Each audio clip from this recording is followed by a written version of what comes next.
नमस्कार, 10 बजे रात पूरे दिन की बात में आप सभी दर्शकों का स्वागत करता हूं। मैं राहुल सौमित्र। और अब खबरें विस्तार से। मध्य प्रदेश में कुछ महीने बाद इलेक्शन है, लेकिन यहां से पहले कर्नाटक में 10 मई को वोटिंग होने जा रही है। ये बात आप लोग जानते हैं। कर्नाटक के रिजल्ट मध्य प्रदेश की सियासी रणनीति भी तय करेंगे। ये बहुत क्लियर है, क्रिस्टल क्लियर। इसलिए बीजेपी कांग्रेस दोनों का कर्नाटक पर फोकस है।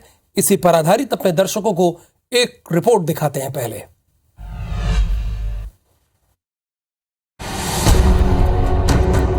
कर्नाटक और मध्य प्रदेश का सियासी मिजाज और जनमानस करीब करीब एक जैसा है। छत्तीसगढ़ और तेलंगाना के बनने के पहले दोनों एक दूसरे के पड़ोसी भी रहे। कर्नाटक में 10 मई को विधानसभा चुनाव होने। माना जा रहा है कि ये चुनाव कर्नाटक में सरकार के साथ साथ मध्य प्रदेश में सियासी रणनीति को भी तय करेंगे। यही वजह है कि एमपी बीजेपी के कई नेता इन दिनों कर्नाटक में अलग अलग जिम्मेदारी संभाल रहे हैं। मुझे भी 2 दिन बेंगलोर के अंदर जाने का अवसर मिला है और मैं 2 दिन वहाँ 25 और 26 को वहाँ की जो एक विधानसभा है उस विधानसभा में मैं 2 दिन रहूँगा।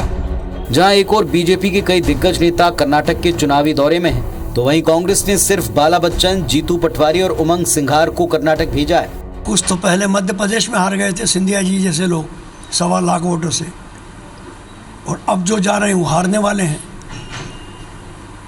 कर्नाटक में कांग्रेस की आंधी आ रही है। राहुल गांधी की भारत जोड़ो यात्रा कर्नाटक से होकर गुजरी थी, इसीलिए कांग्रेस को उम्मीद है कि इस बार चुनाव में कांग्रेस को फायदा जरूर मिलेगा। अच्छा, बीजेपी वाले कह रहे हैं कि कर्नाटक में बीजेपी की आंधी आ रही है और कांग्रेस वाले कह रहे हैं कि कांग्रेस की आंधी आ रही है। यानी दोनों अपने अपने दावे कर रहे हैं। तो अगली खबर भी कर्नाटक से ही जुड़ी हुई है, जहां कांग्रेस और बीजेपी जमकर प्रचार कर रही है। सोमवार को गृह मंत्री अमित शाह कर्नाटक में भव्य रोड शो किया और इसके साथ ही छत्तीसगढ़ बीजेपी के नेताओं को भी कर्नाटक में चुनाव की ड्यूटी प्रचार पर उनकी ड्यूटी लगाई गई है। इसी पर आधारित एक और रिपोर्ट आपको दिखाते हैं।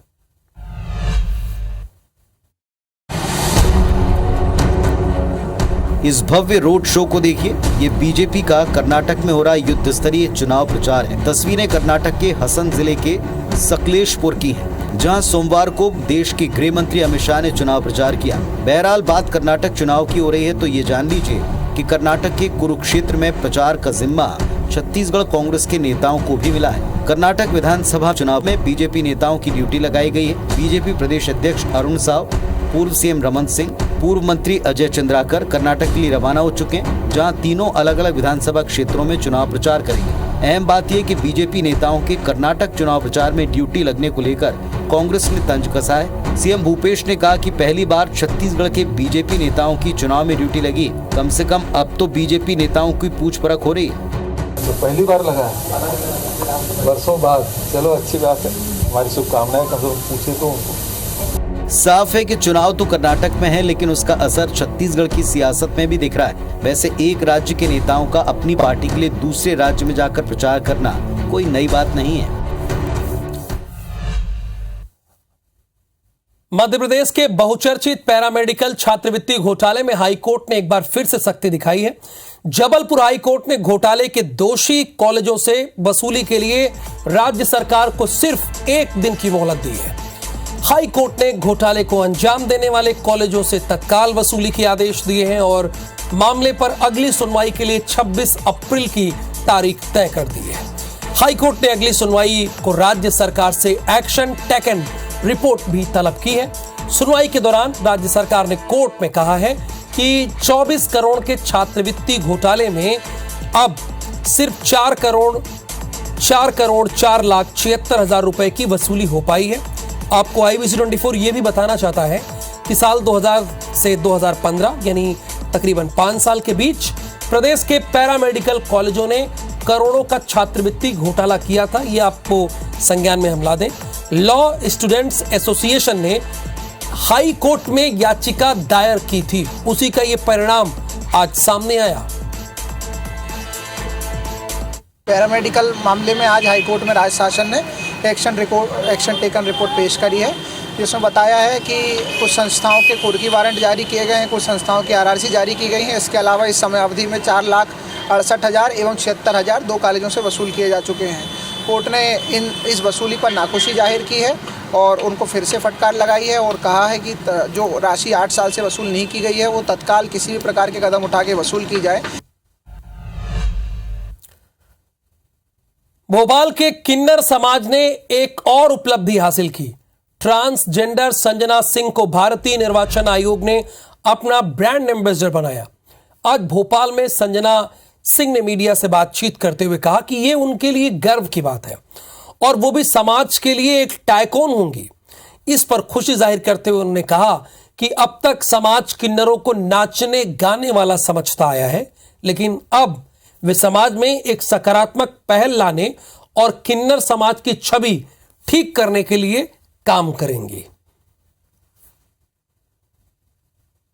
ये मेरे लिए और मेरे साथ मेरे समाज के लिए खुशी का विषय है, क्योंकि अभी तक हम बहुत उपेक्षित थे, अभी भी हैं, लेकिन जब इस तरह की पहल है तो शायद एक खुशी के साथ साथ समाज में हम बदलाव लाने का भी एक प्रयास करेंगे, समाज का नज़रिया बदलने का प्रयास करेंगे। लोग हमें जानेंगे जो अभी तक ये सोचते थे कि सिर्फ हम लोग नाचना गाना बधाई तक सीमित है, लेकिन अब हम समाज के हित में भी और राष्ट्र हित में भी कुछ अपना योगदान दे सकेंगे। देखिए, मौका तो सभी को मिलना चाहिए।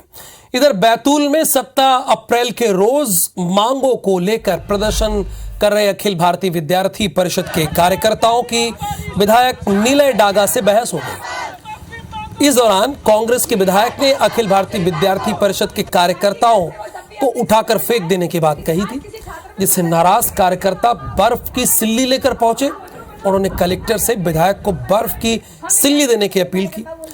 अखिल भारतीय विद्यार्थी परिषद के कार्यकर्ताओं का कहना है कि अगर इसके बाद भी विधायक का गुस्सा शांत नहीं होता तो विधायक का गुस्सा शांत करने के लिए यज्ञ करेंगे। तो आपको समझ में आया कि बर्फ की सिल्ली क्यों कलेक्टर के माध्यम से विधायक को देना चाहते थे, यानी विधायक जी का जो पारा हाई था उसे ये लोग ठंडा करना चाहते थे। में जो घटना हुई विधायक जी द्वारा जिस तरह के छात्रों को बोला गया, उसी को लेकर हम लोगों ने आज बर्फ की सिल्ली माननीय विधायक महोदय जिसको वेट करने के लिए हम लोग माननीय कलेक्टर महोदय को दिया। छात्रों को जिस तरह जो अपना पारा गर्म करके बातचीत कर रहे थे, हम ये चाहते हैं कि वो ये सिल्ली के माध्यम से उनके जो पारा गर्म होता है वो ठंडा रहे। अभी मेरे पास फॉर्मली कोई लिखित कंप्लेंट नहीं आई है। आज एबीवीपी के कुछ प्रतिनिधि आए हैं, उनसे एक बार फॉर्मली मुझे कागज़ मिल जाता है तो उचित कार्रवाई के लिए उसको हम लोग प्राधिकारी को भेजेंगे। दोनों ही पक्षों से जो पेपर वर्क हुआ है वो पुलिस के पास गया है, तो जो उपयुक्त कार्रवाई होगी वो होगी इस पर। अच्छा, विरोध करने का भी कितना नायाब तरीका इन लोगों ने निकाला। बहरहाल अंबिकापुर आपको ले चलते हैं।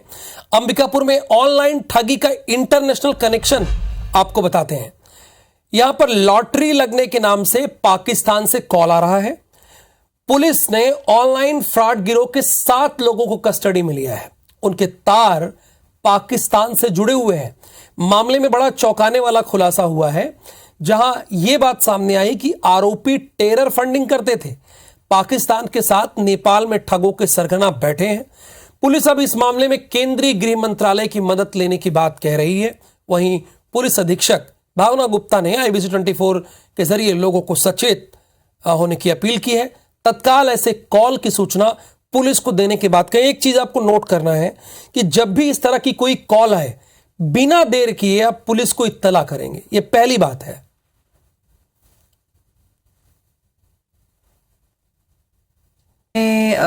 निश्चित रूप से इंटरनेशनल एंगल पाकिस्तान और नेपाल में कुछ आरोपियों का सामने आ रहा है, उस विषय में अग्रिम विवेचना की जा रही है। तो ऐसे +92 नंबर से अगर कॉल्स आ रहे हैं तो सरगुजा पुलिस कंट्रोल रूम से और संवाद के माध्यम से हमारे साथ जुड़े। जबलपुर की ग्राम पंचायतों में सेवाएं देने वाले रोजगार सहायकों ने सरकार के खिलाफ मोर्चा खोल दिया है। वेतन वृद्धि समेत 4 सूत्रीय मांग न माने जाने से नाराज रोजगार सहायकों ने एकजुट होकर जल सत्याग्रह किया है। इस दौरान उन्होंने सरकार पर सौतेला व्यवहार करने का आरोप लगाते हुए जल समाधि लेने की चेतावनी दी। असल में 5 सूत्रीय मांग को लेकर रोजगार सहायक बीते 40 दिनों से अनिश्चितकालीन हड़ताल पर है। इस दौरान उन्होंने कई बार प्रदर्शन करके सरकार का ध्यान अपनी ओर खींचने की कोशिश की, लेकिन उनकी इन मांगों का फिलहाल तो सरकार पर कोई असर तो नहीं दिखाई दे रहा है। आपको ये बता दें कि रोजगार सहायकों की हड़ताल की वजह से प्रदेश के ग्रामीण इलाकों में समग्र आईडी, संबल और आयुष्मान भारत योजना के तहत होने वाले काम में रुकावट आ रही है। आज हम सब मां नर्मदा मैया की पूजा कर मामा मामी के लंबी आयु की दुहाई के लिए हम सब यहाँ पर जल सत्याग्रह कर रहे हैं। अपनी जायज मांगों के लेके हम सभी पूरे जिला भर के रोजगार सहायक मामा जी को कई नवाचार करके जगाने का प्रयास किया है। नर्मदा माई के दरबार पर पूजन अर्चन कर जल सत्याग्रह कर रहे हैं। हमारी मांग पूरी नहीं होगी तो प्रदेश स्तर से हमें जो भी सूचना मिलेगी और जो भी रणनीति आगामी रणनीति रहेगी हम उस पर काम करेंगे। मुल्क को अंग्रेजों से आजादी मिले 76 बरस बीत गए हैं। इसके बावजूद छत्तीसगढ़ में कई ऐसे गांव हैं जो आज भी विकास की राह देख रहे हैं। यहां रहने वाले ग्रामीण टकटकी लगाए इंतजार कर रहे हैं कि आखिर कब सत्ता में बैठे साहबों की नजरें गांव पर इनायत होगी और कब जाकर उन्हें विकास का दीदार होगा।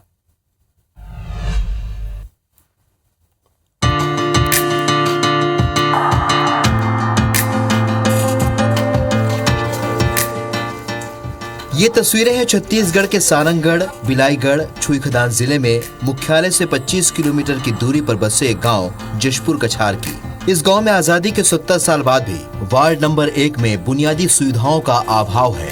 आलम यह है कि गांव वालों को 7 किलोमीटर का सफर तय करना पड़ता है और तो और इन लोगों को बिजली छोड़कर किसी भी सरकारी योजना का फायदा नहीं मिलता है। बहुत दूर जाता रहेंगा 10 किलोमीटर घाम प्यास में थक पका दो था आजी जी छुट्टी तम ही कत लाग थे उन्होंने बोला था तो कोई सुना ही नहीं, कोई रोल नहीं हमन के था काल का बहु ये रेंगा ताथन हो बड़ दुके अब नंदिया बाढ़ते ना तो पिकअप में आथन 30 किलोमीटर पर थे का देवा अब बाथन तो 7 किलोमीटर।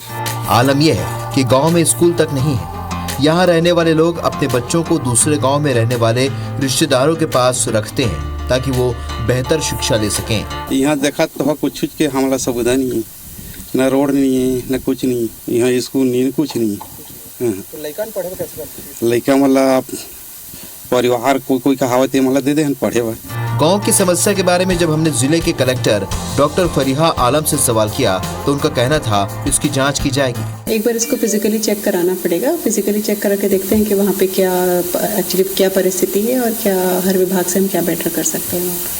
तो एक बार चेक करा के फिर आगे कार्रवाई करेंगे। सरकार छत्तीसगढ़ के गाँव के हालात सुधारने के भले ही लाख दावे करे, लेकिन इसके पीछे की हकीकत क्या है ये डूमरपाली गांव की बदहाल व्यवस्था खुद बयां कर रहे हैं। मेघनाथ भारती, सारंगढ़, IBC 24।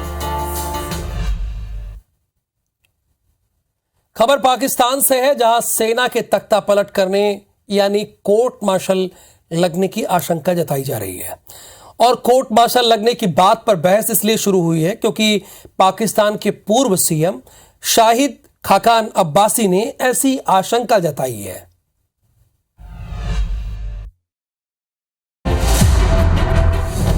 पाकिस्तान अपने इतिहास के सबसे मुश्किल दौर से गुजर रहा है। इनका नाम शाहिद खाकान अब्बासी है जो पाकिस्तान के PM रहे। सोमवार को अचानक अब्बासी का एक बयान सोशल मीडिया पर वायरल होने लगा। इस वीडियो में अब्बासी पाकिस्तान में फिर से तख्ता पलट होने यानी कोर्ट मार्शल लगने की आशंका जता रहे हैं। शाहिद खाकान अब्बासी का कहना है अगर सिस्टम फेल हुआ या संस्थानों के बीच संघर्ष होता है या फिर राजनीतिक नेतृत्व आगे बढ़ने में असमर्थ होता है तो फिर मार्शल लॉ लग सकता है।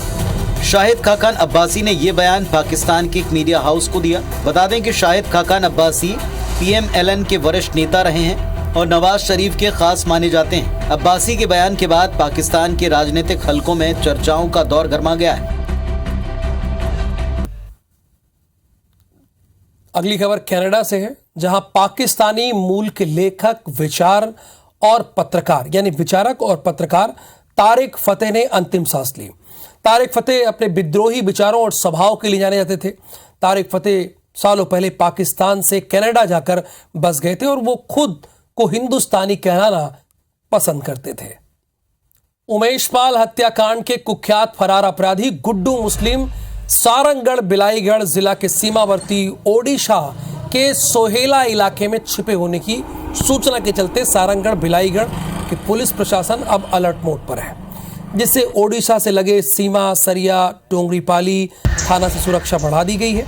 वहीं सभी संदिग्ध लोगों की जांच की जा रही। बताया जा रहा है कि यूपी एसटीएफ को गुड्डू मुस्लिम की आखिरी लोकेशन सोहेला में मिली, लेकिन यूपी एसटीएफ की टीम को पहुंचने के पहले ही गुड्डू मुस्लिम फरार हो गया। फिलहाल इस बात की भी प्रबल संभावना है, आशंका है कि गुड्डू मुस्लिम छत्तीसगढ़ के सारंगगढ़ में छिपा हो सकता है।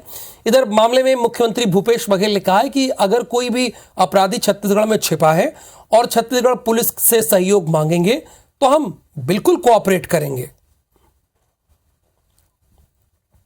हमारे जो जिला है सिर्फ कुछ पॉइंट्स हैं जो कि सरहदों से मिलती है उड़ीसा के, तो नॉर्मल तौर पे वहाँ पर चेक पोस्ट लगा करके लगातार चेकिंग की जाती रही। उसी तारतम्य में आज भी चेकिंग जारी है और वहाँ पर हमारे जवान तैनात होकर के आने जाने वाली गाड़ियों की मुसाफिरों की चेकिंग कर रहे हैं।